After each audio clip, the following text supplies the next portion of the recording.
Iron Supporting Food Banks collects food and cash donations for needy families in Newham Borough and beyond. Please consider making a donation via their Just Giving page, the link for which you will find in the description section of this stream.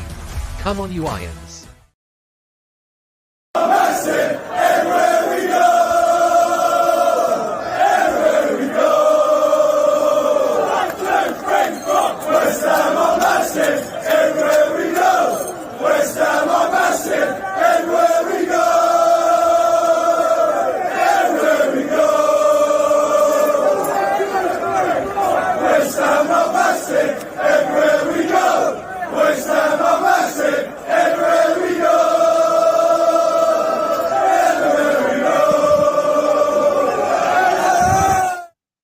Hello, ladies and gentlemen. Welcome once again to the West Ham Massive. We've got to stop meeting like this.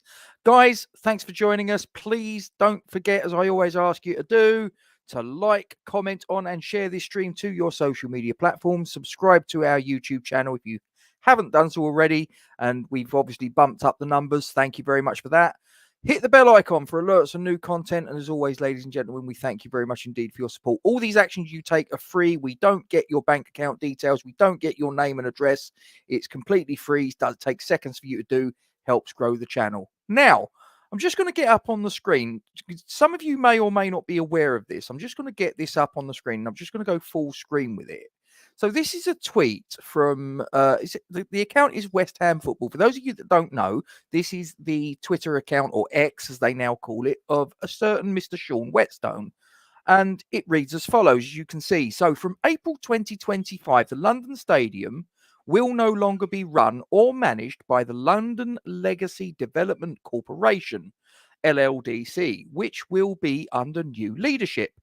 E20 Stadium LLP will continue to be run by Lynn Garner as part of Greater London Authority Holdings Limited, a subsidiary of the Great London Authority GLA funded by London taxpayers. The move, in theory, allows the GLA to explore granting a long lease to West Ham for the London Stadium, which loses £15 million in running costs per annum. A long lease would allow West Ham full control and the ability to run and manage the stadium in a similar model to Manchester City and the Etihad. Now, ladies and gentlemen, when I saw this, I got to be honest, I scratched my head. I don't operate in the world of property and all of those sort of things. But then I realized that this guy might have a little bit of a handle on what's going on here. So, Charlie, walk us through it. For those of us that don't maybe understand these things as in depth as you might understand it, what's going on here? It's an interesting tweet. And I think there's a lot of speculation in the tweet, to be totally honest with you. I think so for anyone that obviously doesn't know me, I work in the construction and property industry as a real estate surveyor, quantity surveyor for anyone who knows the industry. So I know a little bit about construction, property, real estate, a little bit of law, but stay away from it generally. But I think the whole thing around the statement, a long lease would allow West Ham full control and a bit, well, not necessarily. The terms of a lease can be anything from full control to no control. So the terms of the lease would be anything negotiated and agreed upon between the two parties involved. So West Ham and which is essentially City Hall. It's named up as E20 Stadium LLP, and which is now controlled by the GLA. It's City Hall and Mr. Khan. Yep. I would tend to agree with Mr. Rainey, but let's keep politics out of it, maybe. Yeah, so in terms of what it would be, no one can say. No one can say what the agreement would be. General principle would be: you pay more, you get more control, you get more control, you get more flexibility, you get more ownership over it. But that's all to be agreed in any potential lease. I mean, when I first saw the tweet, I read it a few times and read it in a few different ways, and obviously we all know the main source of Sean is a top source at the club. Yep. So I always read Sean's tweets with a bit of skepticism about, well, what's the deeper meaning? Yeah. Good evening. What's the deeper meaning behind it, and what's it was a term that I thought before that you said it, but you said it earlier. What's in it for West Ham? My question is, what's Sullivan's game in terms of giving this information? Assuming it's Sullivan, I think we would all assume it was Sullivan that's giving this information to Sean. Almost certainly, I'd suggest. Yeah, I mean the ownership change and different parties owning different entities, all of which come under City Hall. That's all public knowledge. But in terms of the last bit, whether he's got that from Sullivan or what, I'm not sure. But yeah, I can't work out what Sullivan's game is by leaking this information to Sean or getting Sean to put this tweet out, which I'm assuming he allegedly has done. I don't see, as we sort of started talking about earlier, I don't see what would be in it for West Ham to take a long lease. A long lease is essentially what it says on the tin. You get a long lease guarantee that you are a tenant of the property or a leaseholder of the property for tends to be hundreds of years. 999, I believe Steve quoted in the group that we're in. Is that right? Yeah, generally that will be. I think it can be anywhere from what we've got at the moment. I would consider that a long lease anyway. It's a 99-year lease. That building's not going to be standing in its current form in 9 years, let alone 99 years. 9 months to be good, but yeah, it essentially just gives you full comfort that you're going to be there forever. Yeah, my real thought about it is what's the game? What's the game here? What are they trying to do? Assuming there is a deeper meaning. What do you do you think? And this is probably a little bit of a rhetorical question on my part. But I'm going to pretend for a moment that I'm completely oblivious to who David Sullivan is and all the rest of it. Do you think it could possibly be financially motivated, Charlie? Or heaven forbid I should ever sort of like put that out there in the wide open? See, that's where I struggle with the whole long lease. The only way I can see this being financially motivated and financially beneficial to look, we're saying Sullivan here, but there's an ownership group at West Ham: Sullivan, Kretinsky, Tripp Smith, Brady, although she hasn't got any shares, but there's an ownership group, there's a board that would all benefit if there was a potential purchase of that land, that stadium and the surrounding area, the island. There is a massive financial value to that piece of land and the stadium. In terms of an operating lease, I don't honestly see what's in it for West Ham. I don't see what as fans, I would like to take the full control of the stadium, make it all claret and blue, rip all the seats out, start again, whatever everyone wants to do to it. But it's not going to make the club any more money. We sell out all the seats as it is. They're going to do what I would and you would probably want, and everyone in the chat would probably want to do to that stadium, would cost millions, probably tens of millions. It's not really. I'd say hundreds. Well, I think to get into a point, we'd have to rip it down and start again, which would take closer to the billions. But making it claret and blue and making it a state-of-the-art football stadium, even if you could do it in a conversion rather than a complete rebuild, you're still only going to sell 66,000 seats.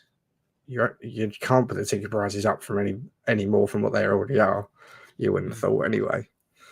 So I don't really see what's in it for West Ham to take on the operation and running of the stadium on a long lease, unless there is that clause of whatever may trigger it, or maybe it just be an option. But if there's some sort of mechanism for the owners of the club to take over the ownership of the stadium, then that's got a huge value, because I think it's been spoken about before.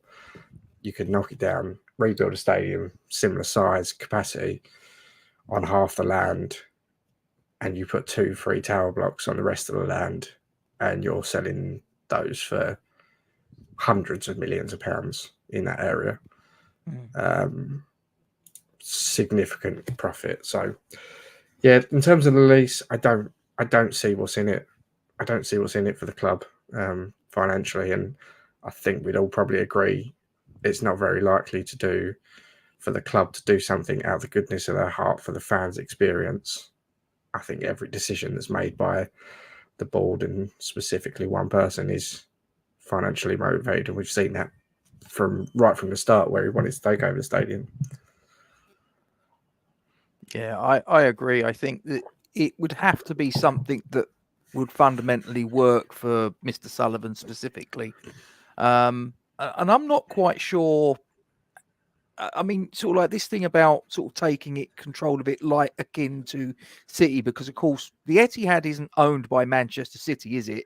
It was built for the 2002 Commonwealth Games in Manchester, and once that had been that games had rolled out of town, the plan was already in place to convert it into a football stadium. Now, this is where this has all gone wrong, because obviously the London Stadium was never designed like that. The London Stadium was designed as an athletic stadium, and it wasn't really factored in at that point that they were going to put a football team in.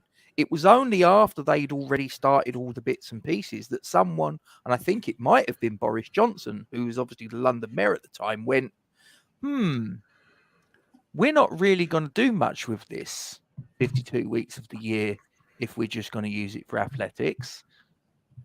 There's a football team that's down the road that's in the Premier League.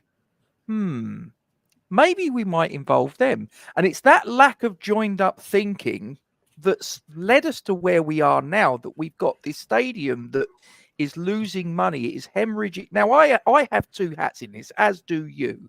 You obviously have your hat as a West Ham fan, and from a financial standpoint, it's great for our club that we've got what is a world-class stadium. Not a world-class football stadium, but it is a world-class stadium. Falling a bit, but you know, but we've got it for a peppercorn rent. Let's not kid ourselves. We have got that on a peppercorn rent. We've got the deal of the century. It's about 4 million these days, something like that. Yeah, I think it's about 3.5, 4 mil. I heard. Yeah. You know, but it's I don't really sort of see what's in it for us. If I'm being completely honest with you, Charlie, I can't see. I'm trying to sort of like work out what the end game is as far as Mr. Sullivan's concerned. I do think it's to do with money, but I'm not quite sure that, you know, LLDC, they're hemorrhaging money. And as I say, I have the two hats. I've got the West Ham supporter who says, "Great, brilliant, fantastic, bring it on. We've got a good deal," and I've got me cigar out. And then I realised that actually I am a taxpayer. You are a taxpayer. So essentially, that is my stadium. I know in a very, very small sense. I'm not saying, you know, I own the stadium, but you get my point that, you know, the British taxpayer is contributing towards the running costs of that stadium. And as Sean's tweet says there, you know, 15 million per annum in running costs. It is losing, and it has been losing it basically since the moment the Olympics left town in 2012, which is 12 years ago now. Yeah, at one point I'm sure it was losing significantly more than that. I think it was losing over 30 million a year at one point when it was first built. So I can totally understand why City Hall and the London taxpayer and the government would want to get rid of it if it's losing £15 million a year in operation costs, and that's in a good year. I could totally understand why they'd want to get rid of it. I just don't see what's in it for West Ham to take on that loss. And look, Brady's a good businesswoman. Sullivan, for all his many John? faults, is obviously a good businessman somehow because he's made billions. What I don't understand what would be in it for them to take on the stadium that's losing £15 million a year. They're not going to. There's no way they can turn that around. They can't suddenly make another £15 million plus a year to start making a profit out of the stadium. The stadium is leased out to its high hill as it currently is. Whether there's not football in there, there's concerts in there, there's baseball in there, there's monster trucks in there over the summer. I saw there is a massive competition in London for arenas. You've got Wembley Stadium, you've got Wembley Arena, you've got Tottenham, which I think everyone would agree, unfortunately, is a much better facility than ours. Wembley has the prestige and the corporate facilities. It's not like Manchester City's stadium that Old Trafford's falling down as the song goes. There's a small arena in Manchester. I can't remember the name of it, but there isn't the competition of the number of big stadia in Manchester. Same with if it was Newcastle. Same with pretty much every city throughout the UK. There isn't much more money that stadium can make. I just don't see this, and this goes back to the original point. The £15 million, you'd have to be a hell of a businessman to turn that around. And I think even if you got athletics out of that stadium, it's not there that often. The stadium's still let out to concerts and everything else throughout the summer. Yeah, I think once every other year, isn't it? The anniversary games, or I don't know. As I say, I don't see what's in it for, unless there is a prospect of owning not only the stadium but the land around it to the island. How much would that cost, do you think? It's not going to be cheap. It's not going to be cheap. No, I think the land would be worth tens of millions, if not into the hundreds of millions, just on its own. That's taking away the stadium, so it's prime residential. You got flats going there for over £1 million. So yeah, if there's a prospect of owning that land, I think I can totally understand why the owners would be interested. But just taking on an operating loss of £15 million a year, I don't see it. I don't see why they'd do it.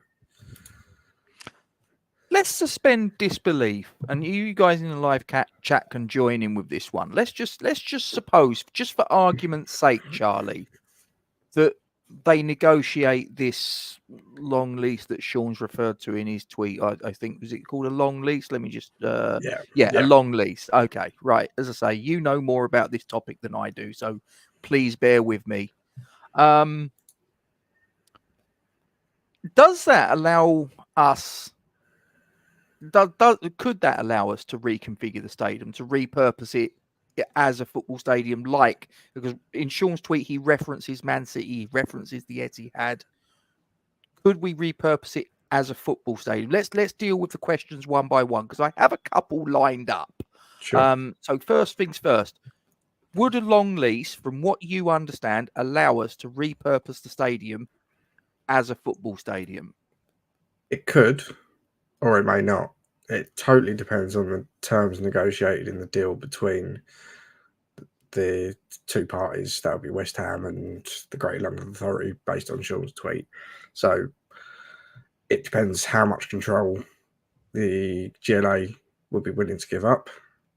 It depends on what they're going to get for that. Are West Ham saying, look, we're not going to give you any money for this long lease. We'll give you a peanut rent of maybe a bit more, 5, 6, 7 million a year, but we'll take an operating loss out of your City Hall accounts of £15 million. So essentially, over 10 years, we've given you £150 million in revenue you haven't lost, plus another, even say 10 million a year. You're talking, there's an argument there that it's a deal would be worth 250 million. That's a very high level sort of analysis of the money side of things, but the answer is it could. It totally depends on what Brady could get. Well, I assume it would be Brady. It depends on what Brady could get out of the GLA and what they'd be willing to pay for it. Okay, so in theory, possibly the finances would have to be sorted out, but there is potentially, theoretically, scope for that to happen. Okay. So then, if one last thing to say on that part, actually, before we move on. Yep.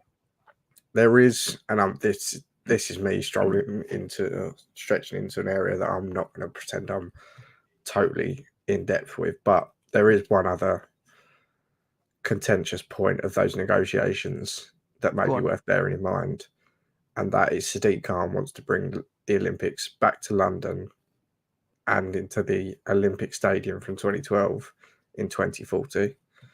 So he's outright, he was going to do it for 36, but I think that's going to India. He's openly said he wants to bring the Olympics back to London in 2040 and create the greenest games ever, because the stadium would be there, the aquatic centre would be there. I think the velodrome's still standing, if I'm not wrong. It is. Yeah. Eton Manor. So there's a lot of that's he's come out and said he wants to create the greenest games ever in 2040, and a big old part of that politically would be that using that stadium. Okay, yeah, that would present something of an obstacle, I fear, because I don't think that there's, if they were to, if West Ham were to get this long lease and were to had the ability to repurpose it as a specific football stadium, well, where else are you going to put an Olympic stadium then? Because there's not an abundance of land to just plonk an athletic stadium somewhere in around that part of the world. Do you know what I mean? So it would. I don't know. You could put another stadium somewhere. You could. Obviously, it wouldn't work with London, but you got the athletic stadium for the Commonwealth Games in Birmingham, and you could potentially, I don't know the logistics of Crystal Palace, but I don't know what's around it, but you could potentially rebuild Crystal Palace. It's not the London Stadium. It wouldn't be conducive to a Olympic legacy in London from 2012, which is his statements are alluding to at the moment.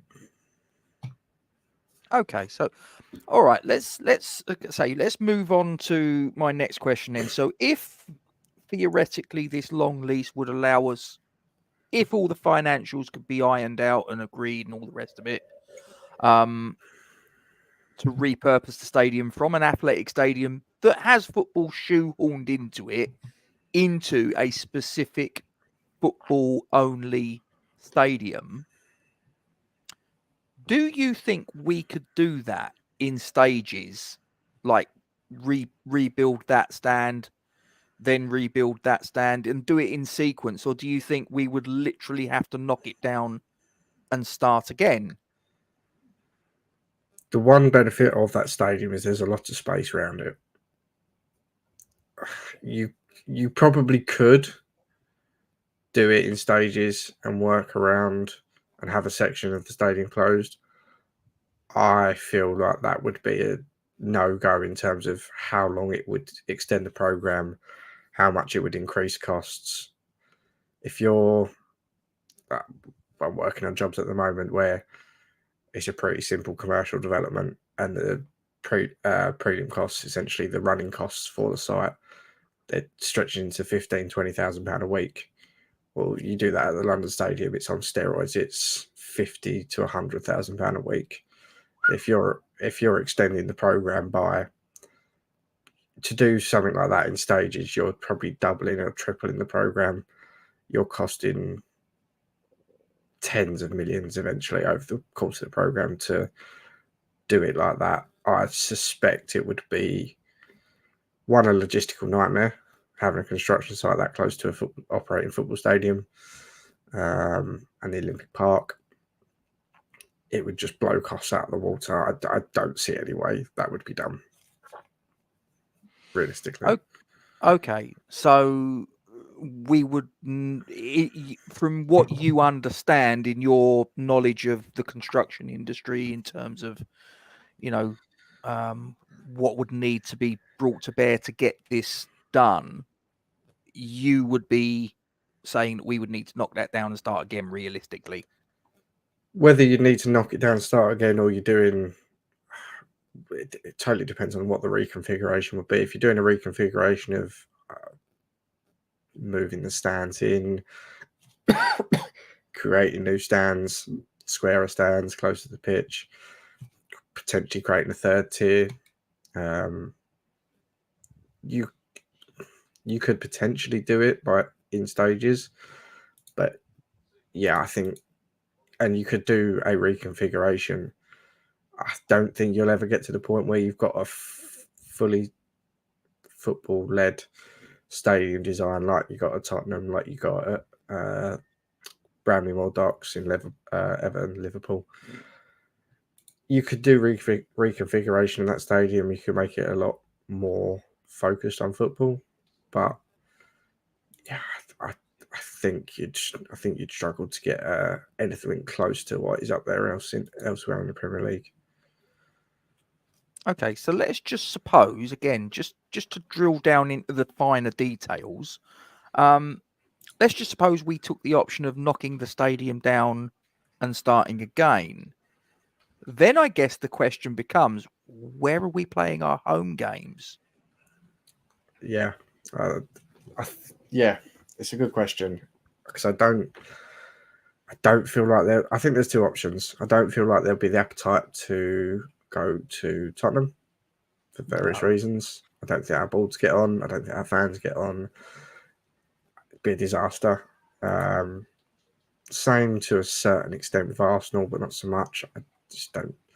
I think, ruling out all the options, I think probably the closest one is the Valley, but it's what, 25,000, 30,000. So yeah, you're telling an awful lot of season ticket holders, oh, by the way, you're not having your season ticket for 3, 4, 5 seasons, whatever it might be.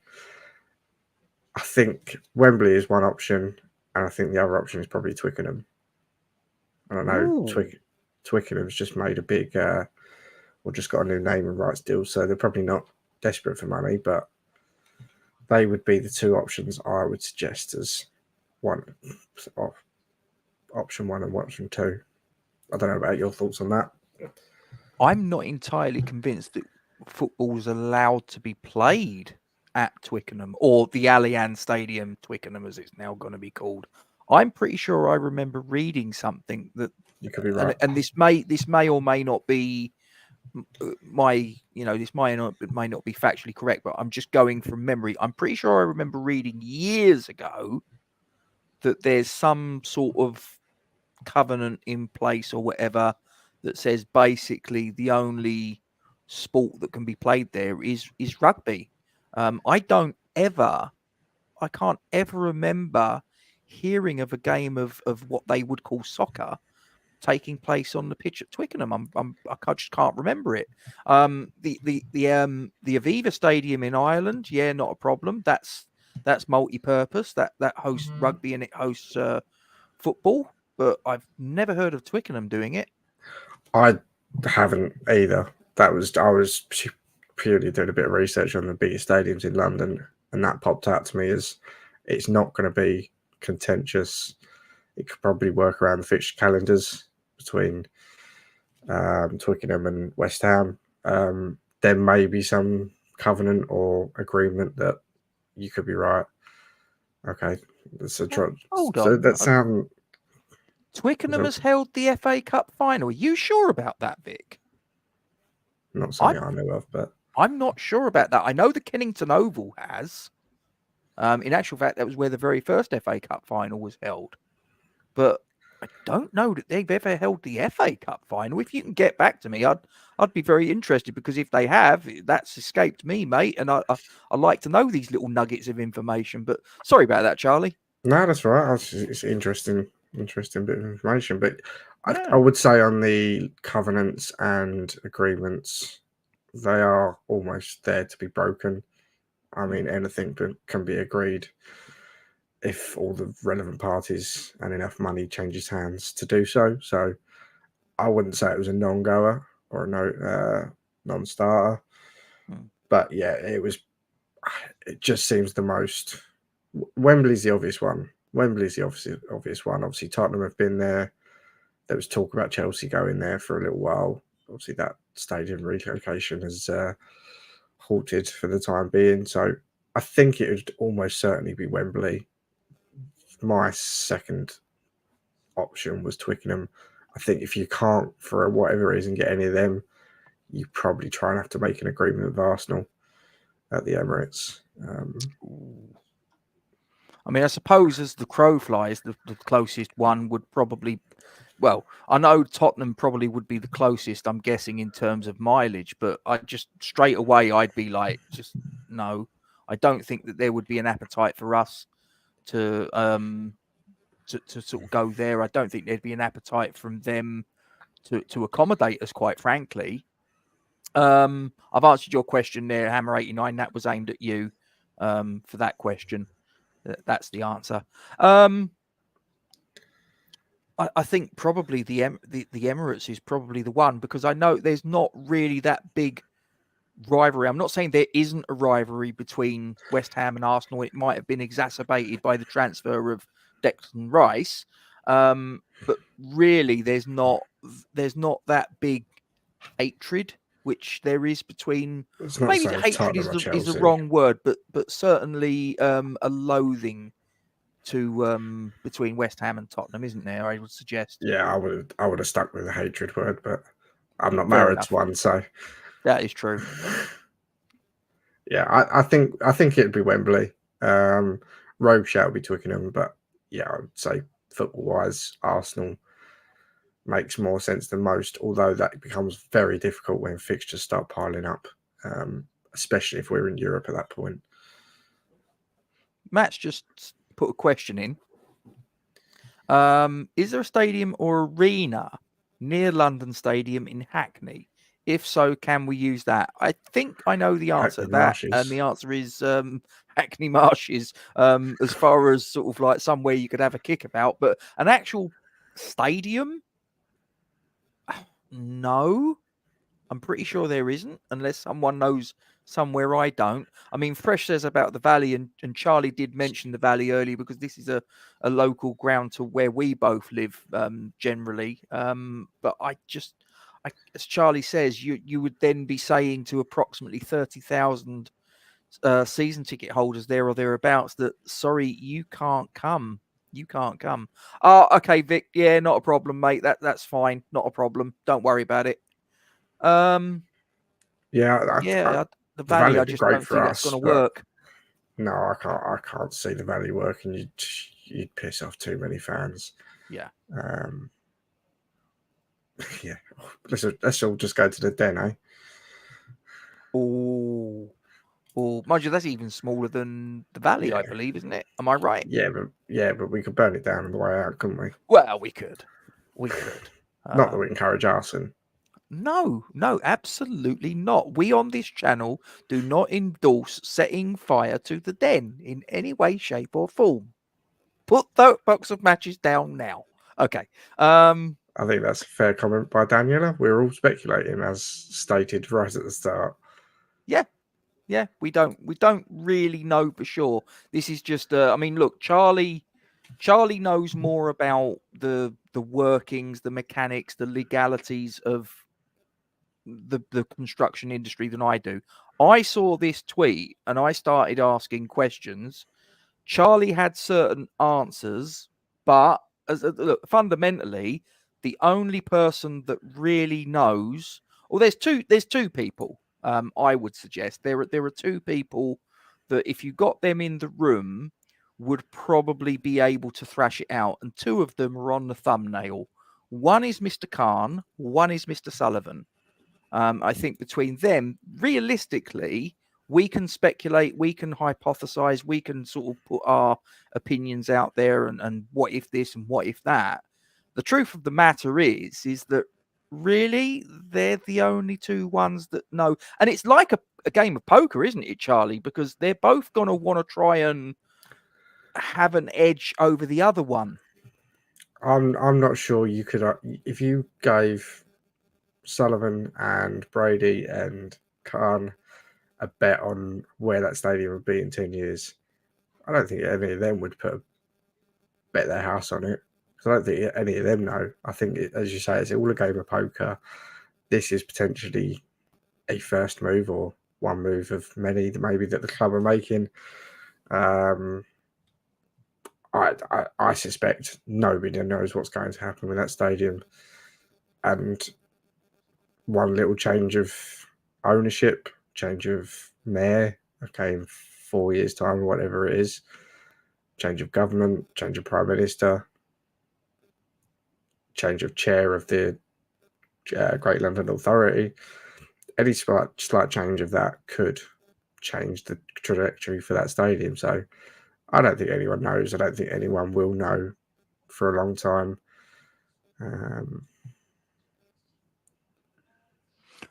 I've got this comment here from Learn to Dig Two Pits, Charlie. And I have, maybe not specifically Rush Green, but we've got, correct me if I'm wrong, West Ham have 3 training facilities. They've got the one at Rush Green, you've got the one at Chadwell Heath, and there's one at Little Heath, isn't there? I'm pretty sure we've got the third one. Now, is there not, if push came to shove, could it not be done? And it would take a while, but could they not sort of work out a way of having training facilities on one of those, on one or two of those sites that are up to a decent Premier League standard? And is there not room on the third site, if you will, whichever one of those is applicable, to build a stadium there? Or do you not think that that's even remotely feasible? I don't know the sites off the top of my head, to be totally honest with you. So, Okay. in terms of the logistics or size of them, I suspect none of them are probably the size of what would be needed for a 60, 70,000 seat stadium. You ask different people, maybe we don't need that, but I don't think the club are going to get. The club are not going to scale down the amount of tickets they can sell every year. I think by the time you get to that point, you're not. You wouldn't be worrying about the London Stadium. You'd be, if you're building a stadium on, whether it's Rush Green, Chadwell Heath, another area. I know Tilbury was mentioned a few months ago, wasn't it? The docks. At that point, you stop worrying about what's happening with the London Stadium, and you build another stadium elsewhere. But I suspect, knowing the area a little bit, I suspect the infrastructure in those areas would need a hell of a lot of investment to be able to facilitate a bigger stadium in that area. I think that's probably the one good benefit of that stadium that we've seen coming from where we are, is the transport links and the accessibility of that stadium. I know there was sort of tentative plans, but could you imagine essentially doubling the capacity at Upton Park? That place was chaos and a normal football day. Yeah. You'd double the capacity of that, it would have been absolute carnage. And I think you probably end up with the same situation around the Essex area, Chadwell Heath, Little Heath, Rush Green. Yeah, it was just something that occurred to me. I thought we've got, the club has, and I believe they own them. I don't believe that these are sort of like tenancy sort of agreements or anything like that. My understanding is that the club own those 3 sites. Now, someone out there might know better than I, and that's fine.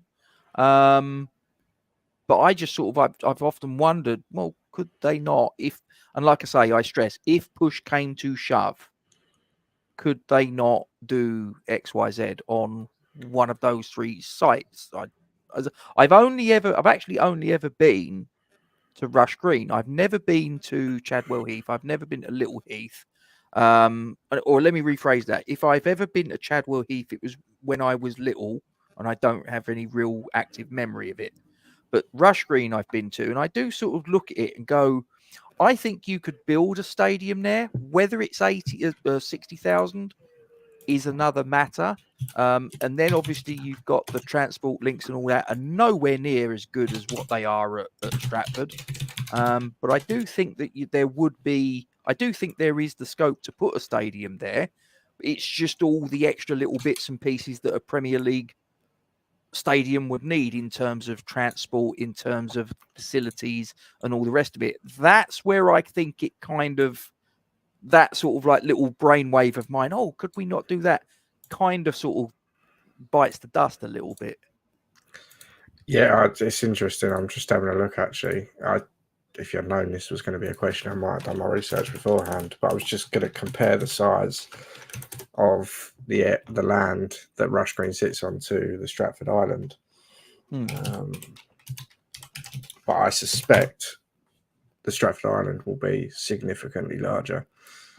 Yeah, but we don't need something that size, do we? I mean, we've already said we agree that the footprint that we've got the London Stadium on, you could probably build a stadium that's adequate to house the supporter base that we've got on probably about 2/3 maybe of that footprint, if you configured it as a purpose-built football stadium and not as an athletic stadium. Yeah, well, I've never checked this, but I've heard it said multiple times, so I've got no reason to disbelieve that it's fact. But I think it's common knowledge that the area the stadium sits on, is larger than that of Wembley Stadium, and that's got 30,000 more seats. Yep. So yeah, it's very inefficient. I mean, we can all thank Sebco for that design, and the fact that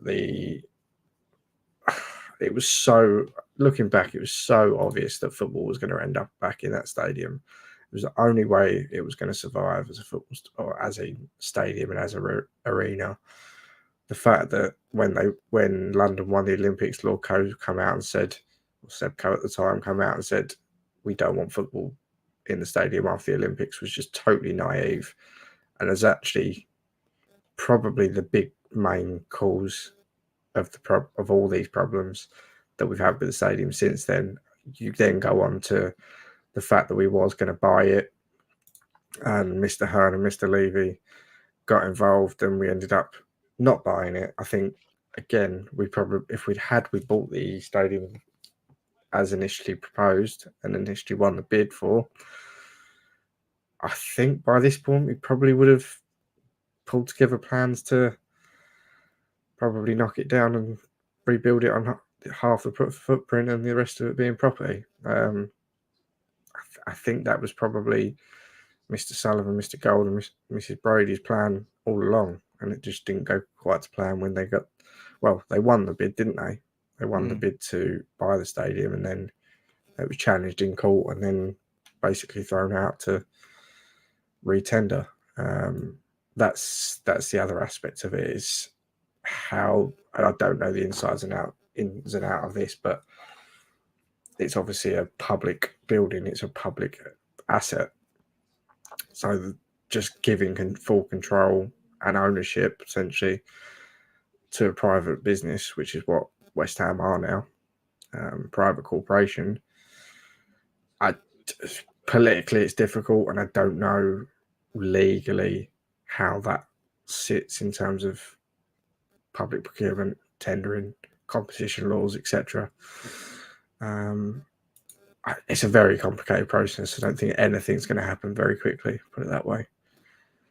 Yeah, well, we've already been in there 8 years, and this has been an ongoing conversation that's been had many times. Obviously, Sadiq Khan's been involved. The previous occupant at City Hall, Mr. Johnson, was involved at one point.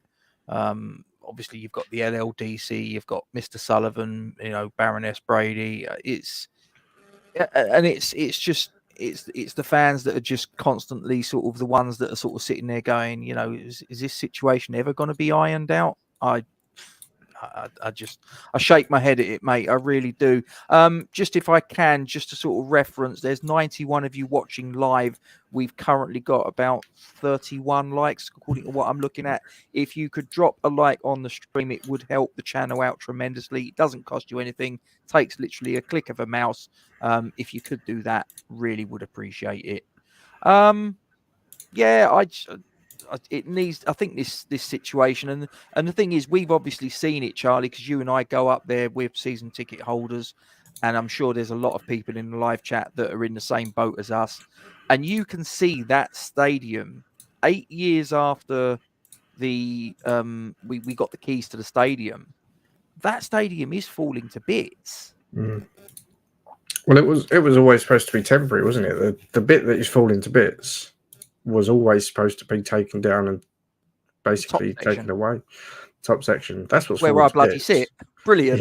Yeah. One day you'll be falling to bits out of it. Yeah. But that section was temporary. I mean, the concrete section on the ground level is fine.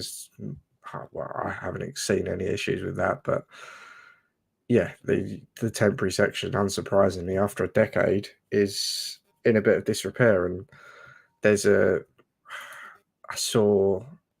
think it was over the summer potentially, so maybe when we get back next week, we'll see it. But I'm sure there was a big PV installation on the roof going in over the summer. That's all money that's got to be paid for. So that's going to be a big loss next year in City Hall's accounts, I would imagine. Yeah, I mean, there's going to be on the stadium. Yeah, I believe so. Okay, I've missed that. So, but there's going to be a hell of a lot of remedial works and refurbishment needed to that stadium over the next decade. Yeah. So potentially that would maybe be one reason that LLDC or GLA, sorry, want to get rid of it. But then again, it comes back to the initial point. If I'm going into one of my clients is looking at buying a property, a commercial unit, one of the trusts I work with education-wise are looking to bring on a new school within their trust.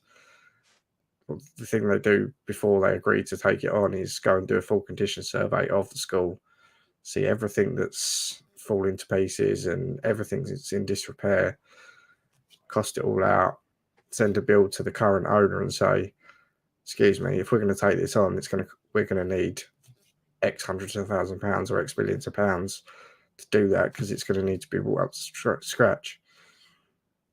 If West Ham did that for the London Stadium, you're looking at a bill in the millions, to say the least, I think. Why would Sullivan want to take that on? I don't see why he would. So you think that ultimately this tweet that has been put out by Sean that alludes to possible movements as far as the current lease, changing it to a long lease as he's put in his tweet, you think that idea is for the birds? Yeah, I think so. Unless there's some sort of clause or future prospect of ownership of the stadium, and crucially, not just the stadium, the land around it, I just don't see what's in it for the West Ham ownership group. Yeah, I think it's potentially, we've heard a lot of things over the last, 12 years about West Ham potentially owning it future. It seems to rear its head once every 6-12 months, a couple of times a year, and then just goes away again. So I think this will be another one of those. People will discuss it on videos in the press or in the stadium next week. But come 7 o'clock or 8 o'clock on Saturday, we'll all be discussing the game, and I imagine there'll be another tweet or another article or another story 6 months down the line that gets people talking about it again. I just don't see anything coming of it in his current guise anyway. There's two questions that have been put in the live chat, and I'm going to kind of sort of weave them into one another. So there's Hammer 89's question. Just before we go on to that, I've just done a measurement. Go on. West Ham's training ground at Rush Green is less than a third of. It's about 28% of the size of the Stadium Island. Ooh. So it's a significantly smaller. Yeah. Having said that, there's a lot of land around it. There's a big old Yeah. lake, which was not usable, but there's a nice big golf course next to it. So if you could buy the golf course and you could get some of the other surrounding area, maybe. But again, massive. Make them an offer they can't refuse. Yeah, I mean, there's a big residential area to the east of it.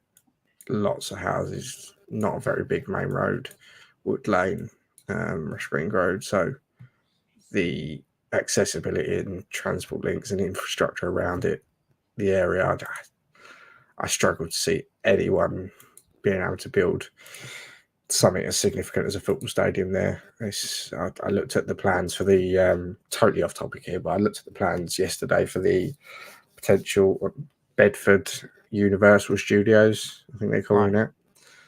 And that's probably 15 times the size to really create new infrastructure around it of what we're talking about. So, yeah, I can't see that that's a potential plan of Rush Green.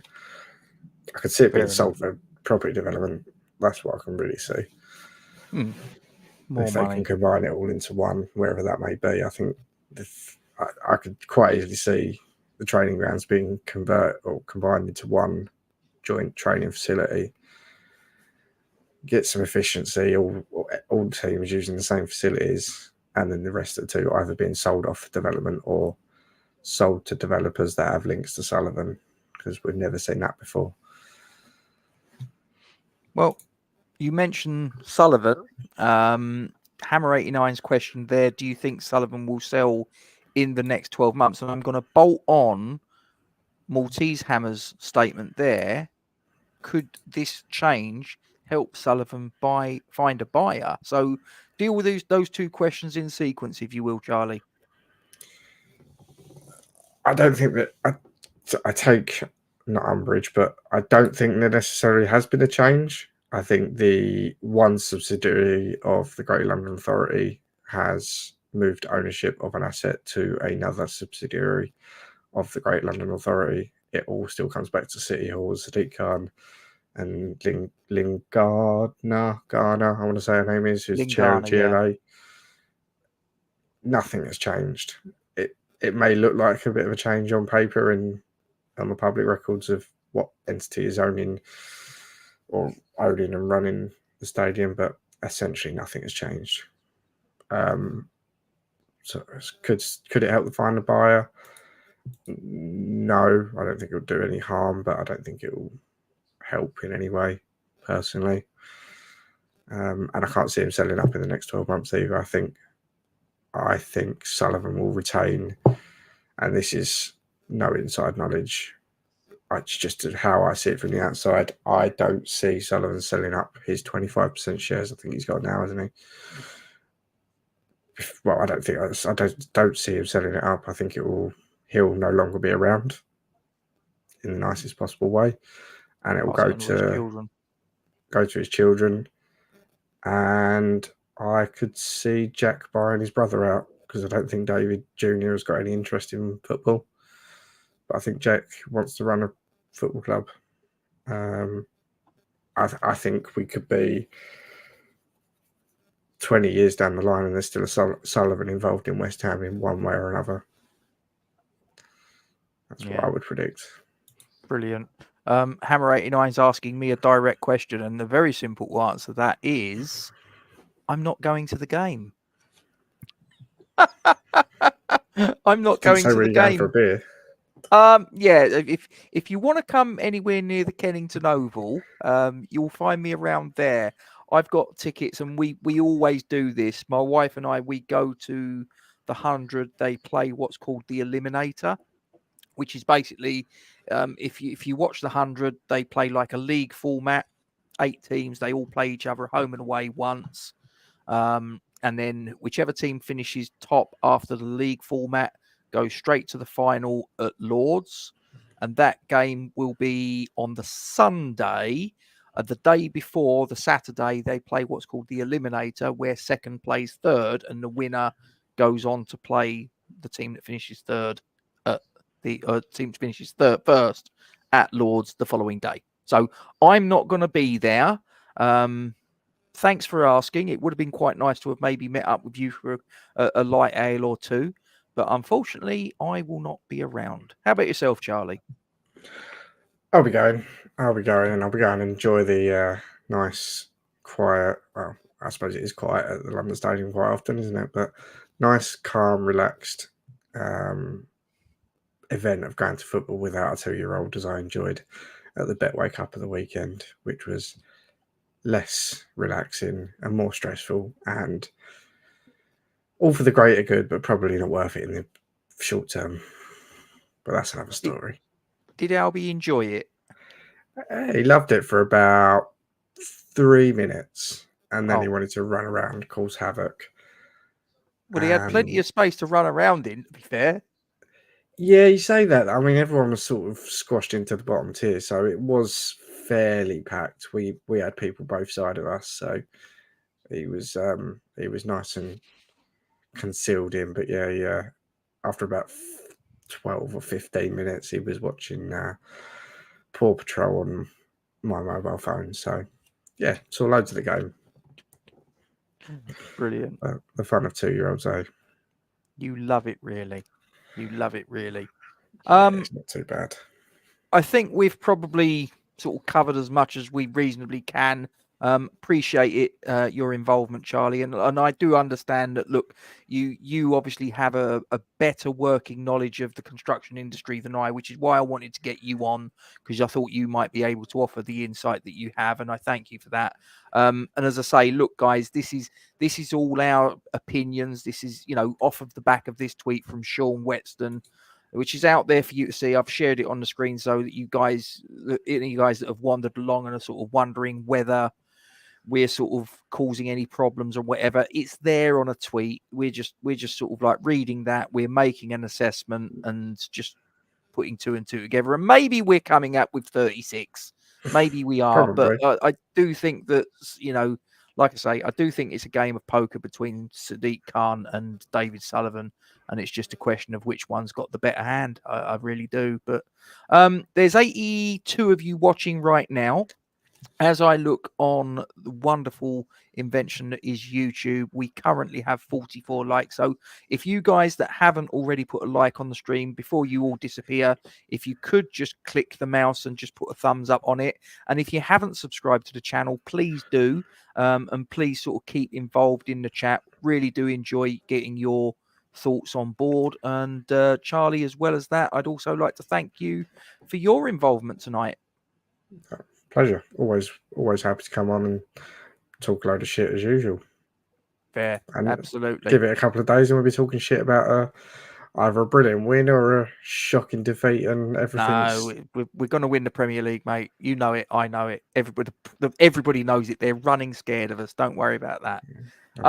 Anyway.